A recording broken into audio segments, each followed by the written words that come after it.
How y'all doing out there today? ZZ the King. Like and subscribe. Add me on Facebook, Zach King. Y'all know the situation. Now, if y'all seen the thumbnail, y'all know what it is. Let me fix that camera real quick. Put my last love movies in there. Alright. This is the 2000s version of Hollow Man. Now, this isn't a remake or reboot of The Invisible Man, which they got the concept and idea from. This is more of a reimagining, like a humble love letter to Invisible Man, a respectful adaptation of it, but it's not like part of that. And this movie, you know what I'm saying, it got a star-studded cast, in my opinion. It's starting the great Kevin Bacon. He's Sebastian Kane. Then we got Elizabeth Shue. She was a great late 90s, mid 2000 actress. That's Linda McCain. We got Thanos. Ooh, excuse me. I'm sorry. We got Josh Brolin as Matthew. But after he played Thanos in Avengers, he's Thanos. I'm going to refer to Josh Brolin as Thanos, not even Matthew. And then we got, only reason I'm mentioning this person, Kim Dickens, because they got about, besides the people I named, Thanos, Kevin Bacon, and Elizabeth Shue, Kim Dickens, I'm only shouting her out because she from one of my favorite franchises, the Walking Dead franchise. She's from Fear the Walking Dead. She's the mother in that particular series. But this movie, to me, I gotta say it off top. This is a good movie. I always say brilliant. When I say brilliant, I don't mean, that's just my way of saying very good. I should stop using that because it's not brilliant. This damn show not. My point is, I always say movies are underrated classic or whatever, but this damn movie right here, I'm pretty sure is rated right where it belongs. And to kick it off, it had a high budget. Normally when I'm doing movies, this is basically probably the highest budget movie I done so far. And it's 95 million. And they only grossed 190 million. So if you know anything about cinema and box office, that's a good enough box office to get a sequel. But if it's like panned critically and Rotten Tomatoes didn't like it, critics didn't like it, the fans didn't like it, then they might just be like, forget it, we good. And that's what the case with this. This wasn't like underrated classic where all the fans like it, but it just didn't, you know what I'm saying, have good box office numbers. You know, movies like that all the time where the box office wasn't indicative of how good the movie was. This movie was middle of the pack to people, and the money showed it. If they made the movie with 95 million, I'm pretty sure they probably wanted to get about 300 back. And this is 2000s. Before you expected 500 million to a billion worldwide type Marvel money. My point is, it didn't get a part two. And I don't even know if I think it did, but all new cast, so I don't count. But anyway, let's get to it. The movie is basically run-of-the-mill normal. Like Kevin Bacon's character, Sebastian, you see early on, he a arrogant but brilliant scientist of his team of scientists. They basically are trying to discover a way to make matter disappear, which means in being invisible. It'd be so much benefits to doing that, technology, money-wise, and of course, warfare. So they go to the board, and the board is always the plot turner. Cause just like any movie you could think of, like Fantastic Four or Spider-Man, the Green Goblin, where they just like, we good in your experiment. We done gave you enough time, it ain't working. And they like, you know how much money and time I spent on this? I'm not gonna. It's one of them type of moments where they tell Kevin Bacon like, yeah, man, we know you done brought up a lot of brilliant things we done put into act. A lot of things you done created that we are still using to this day. But this particular thing, I think this particular product you trying to produce and do, I think you a little bit over your head with it. So we gonna have to can this project and move you to a different department. Like, you done. We good with you. Of course, he, you know what I'm saying, like, he ain't just evil, like, fuck y'all, I'm gonna kill y'all. But he like, arrogantly like, all right, y'all gonna regret this. When I create this shit, y'all gonna be, you know what I'm saying, graveling at my feet to get y'all hands on it. So he go back to the lab. He tell Linda and Thanos and the Sarah character and all it's them the characters that I say carry the plot, but it's about 5 or 6 other people in the lab with him. It's not just 4. It's about 7 or 8 other members besides the 4 I'm naming. So he get back there, they had a little huddle up meeting, they eating their little food. He like, yeah, so they basically said they not sponsoring us no more, so we got to make this thing happen like this week before they close the doors. They do an experiment on a big gorilla and it's working. You know what I'm saying? So they like, hell yeah. But we don't got the time, money, and experiment dollars to test subject and keep seeing how he do it next week and next month. And we don't got, basically what he's saying is, we don't got the time and patience to see how long this antidote with this gorilla gonna work. We gotta go directly into human trials. So they do that because they smart, brilliant, astronaut type of scientific minds. So they got the antidotes. They done went over the equations a million times. Even though the gorilla is successful, they know the DNA match up enough, it's good enough. This is like some Fly type shit where he know what he doing, but it's one miscalculation that messed it up. And that's the same with this. After all their calculations with the gorilla, they realize we are ready for human trials, even though we really should be waiting a few weeks or months and more trials and tribulations. They put Kevin Bacon to the serum and it's again working. Unlike the gorilla's DNA that's not evolved into human aspects, they couldn't bring Kevin Bacon back from invisibility. So now he's stuck being invisible. And this is where, if you seen Sleepers from Kevin Bacon, this is where he know how, I'm not going to say that word, but this is where he know how to be forceful against a woman's will. He, for some reason, know how to play that kind of role good, because the Linda character in Thanos, but this is how it go. Sebastian used to date the Linda character. She's like the lead woman, you know what I'm saying, scientist on the staff. Whatever happened with Sebastian and her, maybe his arrogant personality, his bossiness, his chauvinistic, misogynistic ways forced him to break up. But just like any workplace, like astronaut, I ain't talking about you go to work 9 to 5. I'm talking about the kind of job where you live there basically, like an army or scientists or astronauts or UFO top-notch secret service missions. They around each other way more than they are around their own family. Thanksgiving, Christmas, birthdays, that shit don't matter to them. You here.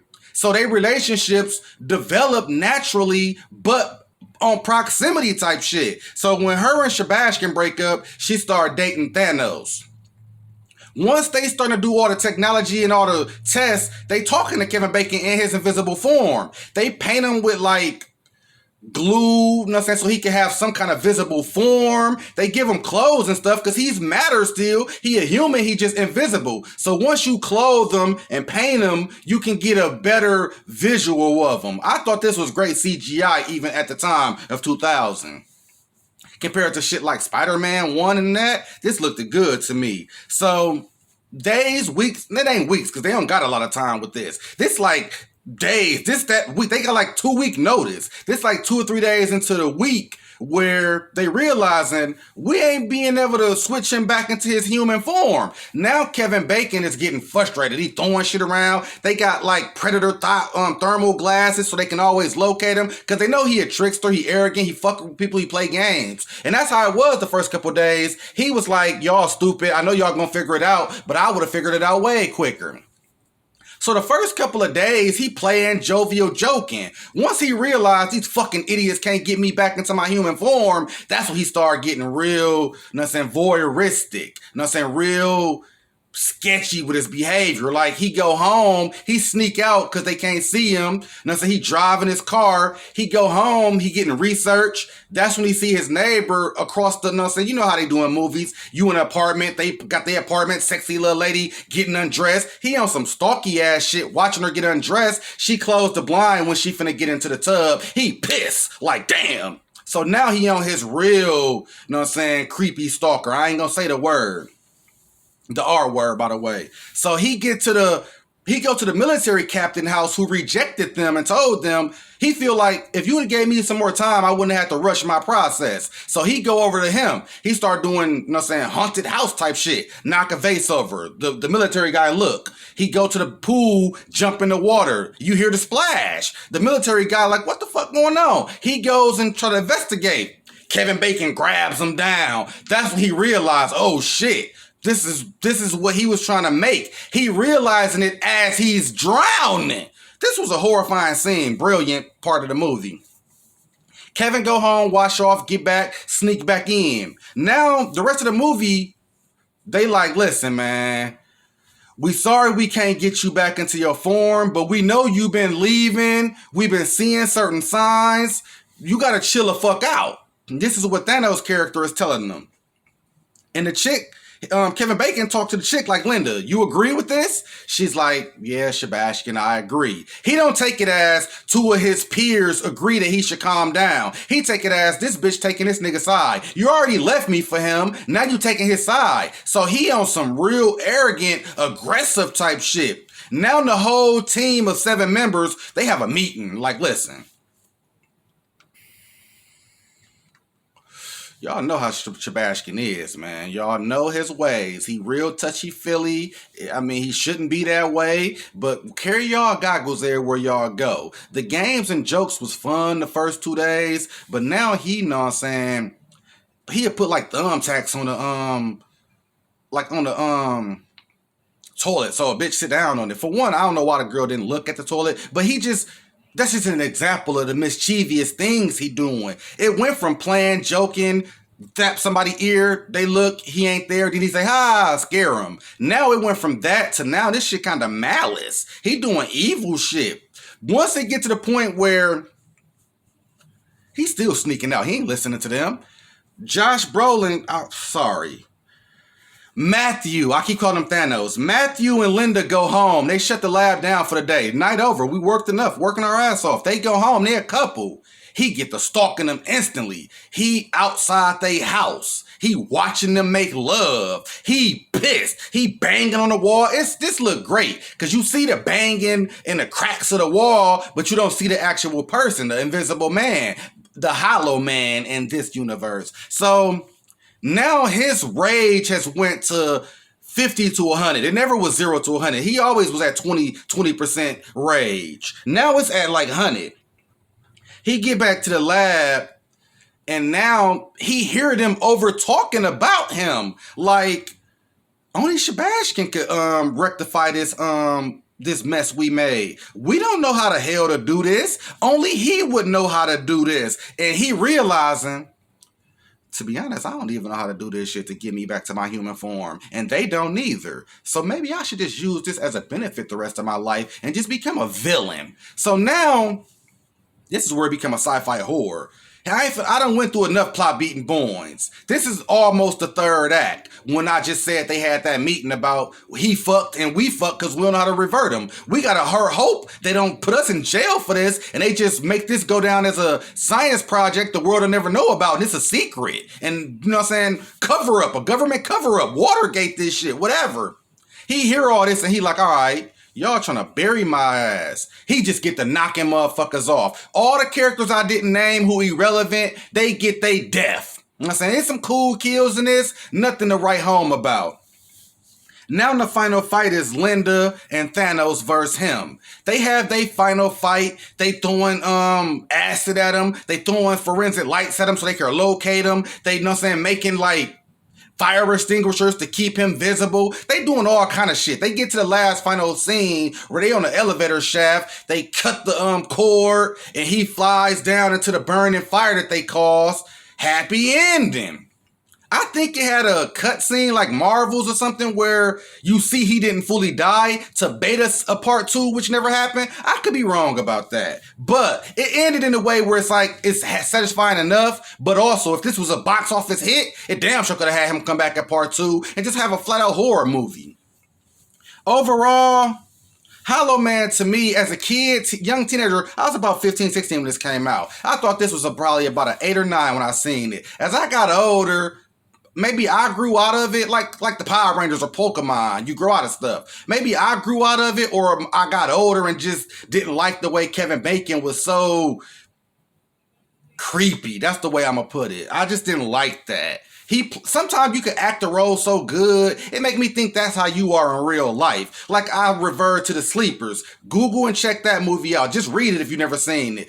The way Kevin Bacon acting with them teenage boys in that juvenile facility, he acted it so good. It's like, do you got that in you? It's just a weird thought of mine sometimes. When people play nasty, horrifying, pedophilic type of roles and they do it so convincing, it bothers me. Even though that's their job and they completely different. I get it, it's acting. But for some reason it bothers me at a 1% rate. And that's how this movie wore off on me as I got older. When I was younger, I thought it was great, creepy, suspenseful. As I got older, it was like, man, this shit creepy as fuck and really not that good. So overall, I'm giving this a clean 4. I recommend it far as one watch, but it has no rewatchability. You watch it one time. If you saw it already, you good. If you haven't, check it out. You know what I'm saying? It'll be a movie, you know what I'm saying? You bored, pop it in, watch it. It's cool.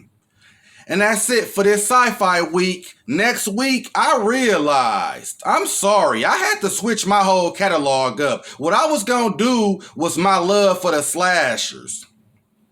I'm going to touch on that, but I got something special that I'm not finna divulge in now. And it's something featured with Nightmare on Elm Street, Freddy Krueger. Because I realize I've been touching a lot of people, but I haven't really touched the guy I tell everybody my favorite. It's time to dive into Nightmare on Elm Street. ZZ the King. Like and subscribe. Add me on social media, Facebook, Zach King. I love y'all all. Keep subscribing. Keep commenting. Keep liking. You're going to keep getting hearts. You're going to keep getting my comments. Here we go again with another one. Stay tuned next week. It's going to be a banger. And I'm out.